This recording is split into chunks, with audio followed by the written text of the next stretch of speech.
La jungle, les fonds marins, l'artiste Kekra a eu carte blanche pour peindre les murs de 3 transformateurs électriques à Bar-sur-Aube. J'ai proposé à la ville de faire quelques fresques dans la ville, donc sur des transformateurs électriques, des lieux assez peu valorisés. Donc l'idée c'était de rendre ces murs assez grisâtres, assez disgracieux, de leur apporter un peu de couleur. À Bar-sur-Aube, comme dans d'autres villes en France, les transformateurs électriques étaient des lieux moches, gris, et qu'il fallait apporter de la couleur. L'artiste nous a proposé un projet.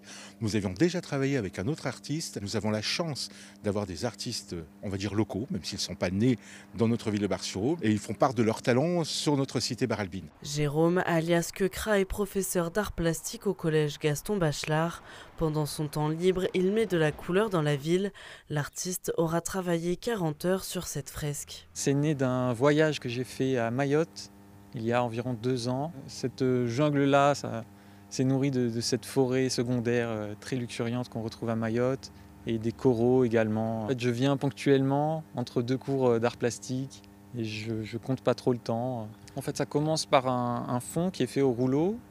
Donc je pose mes couleurs principales et ensuite je travaille à la bombe de peinture et au pinceau pour des finitions plus précises. Mais l'essentiel, c'est vraiment un travail à la bombe de peinture. Les fresques sont bien accueillies dans le paysage malgré le décalage d'univers avec la cité Bar-Albin. J'ai vraiment de très bons retours, donc je suis content. Ça touche en fait un maximum de personnes en termes de génération, en termes de milieu social. Tout le monde n'apprécie pas forcément, mais ça me permet de toucher un public assez large. Les gens apprécient qu'il y ait un peu de nouveauté aussi dans la ville, qu'on casse un peu cette grisaille. D'autres projets artistiques sont prévus par l'artiste et la mairie.